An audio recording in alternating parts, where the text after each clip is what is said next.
What's going on, everybody? This is Ethan with the Know for the post game show to get you in the know.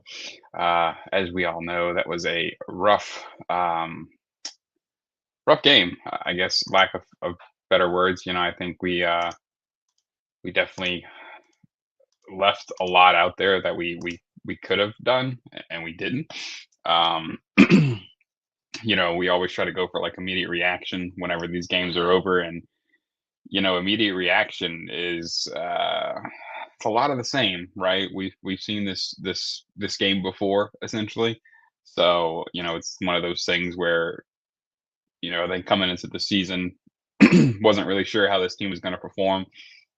A lot of folks, myself included, just felt like as long as we were competitive, that's all we really cared about, and um but I think what sucks about a loss like this, and maybe the Bills loss as well, is the fact that um, you're not only being competitive, but you're in these games despite being inconsistent, right? Because last week, you're inconsistent, and you still managed to win, but it was because of five turnovers. One of which was a a gift that he just threw away. But still, five turnovers. You expect to win football games whenever you have five turnovers. But this week was just one of those where it felt like we just couldn't get out of our own way. We took the lead um, before the half, and then let them take the lead back, and that was just another instance of where we were right there. We had it, and it just didn't work out. It's just really frustrating to watch, I guess, when you have these games that are just perfectly winnable despite everything, and you still just manage to drop the ball quite literally in this game, right? So that's kind of the immediate reaction. Rolling right into my statement about dropping the ball, these drops, man, and I'll be the first to say Spencer Rattler, he does have some inaccuracy issues, right? We've all seen him throw slightly behind, maybe high.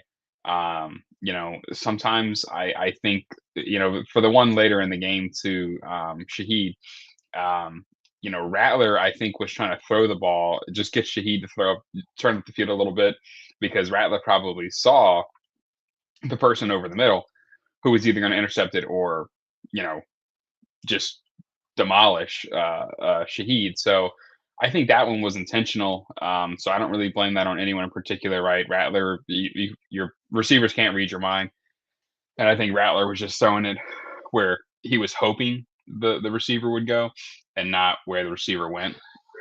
And obviously, it was a little behind him, but again, I think he was throwing it where he wanted him to go, because he knew if he threw it over the middle, he was either going to get lit up or it was going to be an interception. So, but the Olave one, which was very clearly high, but Olave, I mean, it hit him in the hands, right? And like, I just, it's that type of drop that you don't want from who people around the league would probably consider your wide receiver one. And that's a drop that if you catch that ball, you convert. And this game's even more winnable than it was before that play, right?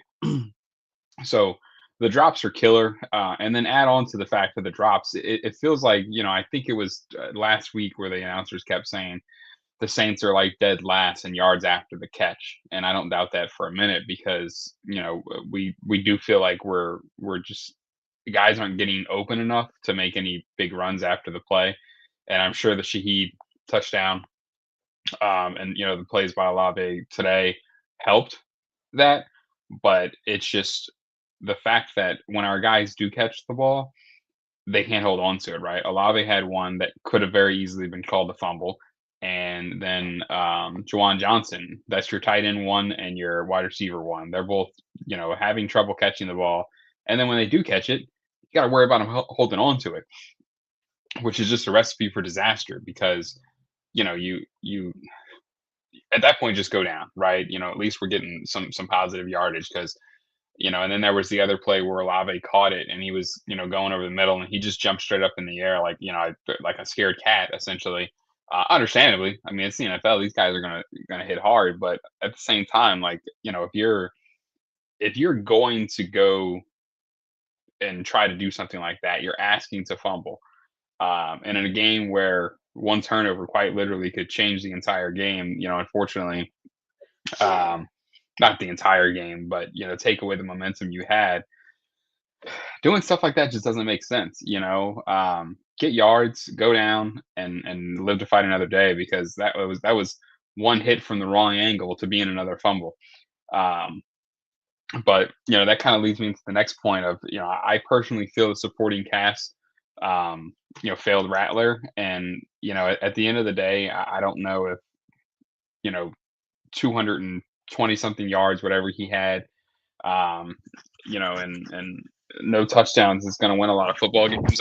I'd like to see Rattler get into the end zone a little more, but a part of me, like I said, I feel like the supporting cast is failing him, because when Olave's having these drops, perfectly catchable balls, and then when he does catch it, it's looks like a fumble, then it's overturned, then it's not a fumble, and just an incomplete pass. It's Jawan Johnson getting the ball and fumbling it on the first down, and it's things like that when, on the other side of the ball, a guy who threw the same amount of attempts, him and Drake May both threw 26 times.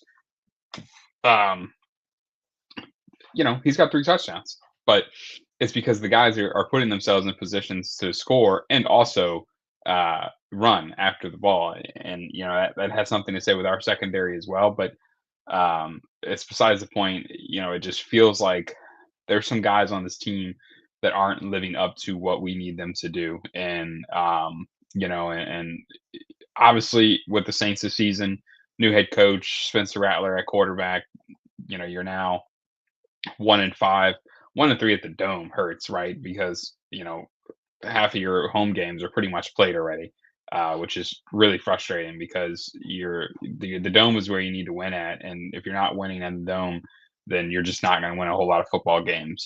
So we're not even 6 weeks into the season now, and we're already 4 home games in. So not winning those games hurts a lot, obviously. And so there's going to be people calling about probably Olave, probably Shaheed. It was mentioned during the week that Shaheed is a complicated trade, because not only do you have to pay to get him from the Saints, because obviously the Saints want to keep him. He's young, he's a speedy receiver, and he's super talented. But not only do you have to do that, but it's essentially a 1-year rental, because you don't know where he's going to want to go if he wants to play for you. So you have to essentially you make that trade with the intention of signing him long term. Unless it's later in the season, and it's a team just looking for a replacement for playoff run or something like that. But that's my biggest thing is I don't want to sit here every week and say Spencer Rattler played good enough to win, because there's probably some things Spencer could do differently to win. But I mean, again, I think if your quarterback is 20 for 26, 220 something yards, and he's not turning the ball over, then you should win football games, and we're just not. So, that's the nature of the beast right now. But the other big talking point is we talked about getting the run going. I think Spencer Rattler he excels when he has the options, to maybe take off and run, or maybe be in space. And we're not seeing a whole lot of play action. We're not seeing a whole lot of rollout, and a lot of that probably has to do with the fact that we're not super committed to the run. Um, Spencer had half the attempts than Kendra did, right? This week, and Taysom Hill only touched the ball once, and both of those things feel weird, because why you finally put Neal out there, but you're not even going to play him. You only have 23 rushing attempts on the and 4 of those are Rattler, and one of them is the Taysom Hill goal line move. And maybe there's something going on with Hill. Maybe that's why he didn't get more snaps today. But it felt like there were some times where this team needed a spark, and that spark could have helped from Taysom, because you get the Dome rocking and you get the team excited when Taysom puts someone on their back, or Taysom makes a big run. So just question marks there for me. Again, you have I think one of the greatest running back rooms, top 5 in the league right now, between Kamara and Miller alone. And you add in the fact that Taysom is a threat to run. You add in the fact that you have Neal, the young rookie. It's an interesting choice to not play them more. Um, but then it's frustrating again, going back to the supporting cast, because Chris Olave had almost 100 yards on the day, and he was catching plenty, but when you're targeted 10 times and you're only catching 5 or 6 of those balls, I don't care if you have 100 yards, especially because I consider at least 3 of those to be dropped by him. You just need your supporting cast to step up more, and we didn't really see or get that today. So on the other side of the ball, um, I don't even know what to say about this defense. Last week, it seemed like that was kind of going to be like a bounce back game. A lot of these young guys get in and played, and you see Isaac Yiadom is not playing again, and so the rookies are going to be all over the place in the secondary. And I would like to say that this is a game that the secondary kind of struggled into success. I think later on they started to get a little bit better whenever they got their feet under them, but um, you just can't have the type of plays that they had, just huge plays. And they even mentioned it during the broadcast that Brandon Staley's defense, it's about not giving up the big plays. And if you are giving up those big plays, something's going wrong. And it feels like teams have gotten, not necessarily always big 30, 40, 50-yard plays, but, big 3rd and 17s, big 3rd and 12s and stuff like that. And if we're constantly giving up those types of plays, then I think it's time to change something, And I'm not saying change the coach. I'm just saying change whatever's going on because I bring back the point that we talked about with Spencer early in the season. You chose him, right? You said I want Spencer Rattler to be my quarterback. So let's lean into what he's good at. And we've seen some deeper throws recently. And I can appreciate that because that's what we want to see out of Rattler. We know he's got the arm. Him and Tyler Shuck both have the arm. So it's good to see that we're kind of leaning into that strength. But I don't know if any of these guys succeed when you're putting them 15 yards off the ball. And you can make the argument it's because they're getting burnt over the top. But okay, if they're getting burnt over their top and they're still getting burnt, to the sticks, then it's not working, right? Change, do something because whatever you're doing right now is failing. So change it. Play to your strengths. To be a good coach in this league, you have to adjust. And I just haven't seen a lot of adjustments on the defensive side of the ball. Of course, they balled out last week. Like I said, 5 turnovers. One was the giveaway. But either way, you just, I don't like the fact that we're doing the same thing over and over again on defense, and we're not really seeing anything different come from it. So again, why are we still doing it, right? And I think week 6 or 7 into the season, if it's still not changing, or if it's still not working, then like I said, I think as a coach, you kind of have to look inward and say, okay, I'm not going to change my whole scheme or my whole identity, but I'm going to change what's going on to see if maybe we can put these guys in a position for success. Because there's way too many times that the position that they're in, they can barely get the tackle, let alone, the deflection or something like that. So that's something that I would like to see them change. And again, it's situational, right? When it's 3rd and 17, if you're playing 15 yards off the ball, there's no reason that a guy over the middle should be able to get it, and that happened a couple times, not only this game but prior games. So she's got to figure something out on defense because whatever we're doing right now is not working. But on a positive note of defense, Chase Young was back, and I think there was a noticeable difference with him being back. But I think the biggest downfall is your 3 strongest, you know, rushers, like pure quarterback rushers, are probably all the same position right now technically, and unless you slide Cam Jordan on the inside, then I think you're you just don't have your best 3 players on the field at the same time. So that might be something to look at changing too. But I do think there was a noticeable difference with Chase Young out there when he did play, and I'm sure he'll get more snaps next week. So that's at least one positive for the defense is maybe we have some help coming in the form of fast rush, but we'll see. So jumping into the NFC South, as we talked about, the Atlanta Falcons will play the Buffalo Bills tomorrow. The Buccaneers just recently kicked off against the 49ers. And then the Panthers, found a way to beat the Dallas Cowboys. The Panthers are now 3-3 after beating the Cowboys 30-0. And we talked about it. Bryce Young's one of those guys. He's polarizing. He's going to have a really good game that reminds you why he's in the NFL, and then a game that makes you question why he's still starting as quarterback. But he had a good game today. So, and then the Rico Dowdle kid again, almost 200 yards on the ground is crazy. I think it doesn't matter uh, how many how good your quarterback does when you got a guy like Rico, who I think he has in Pat. Let's see. Yeah, he also led in receptions, receiving yards, and rushing yards. No touchdowns on the ground, but one through the air. So I mean, the guy had over 225 all-purpose yards on 34 touches, and my question is, why not AK? Right?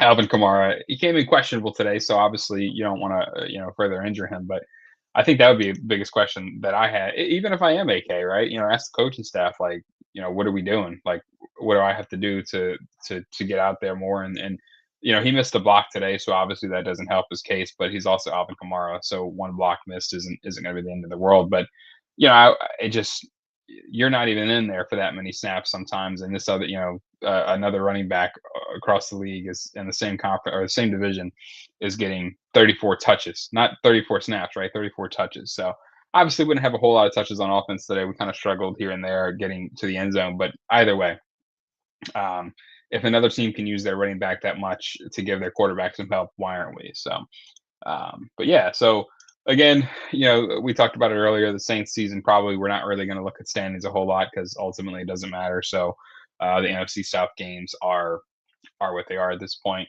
The bets, we hit on the Taysom Hill touchdown, which is nice. Stephon Diggs, unfortunately, didn't get into the end zone, but we're still good there. And then next week, the Saints will face off against the Chicago Bears, who were I think a lot of folks are interested in seeing what goes on there because a good friend or whatever we want to call it, you know enemy, whatever it may be, is over there for Chicago as the defensive coordinator. So it should be interesting to see, what exactly he dials up for us because he obviously knows Spencer Rattler, and then he obviously knows the Saints. So a lot of these players that he's there are still there. So I think he has a good read on the Saints offense.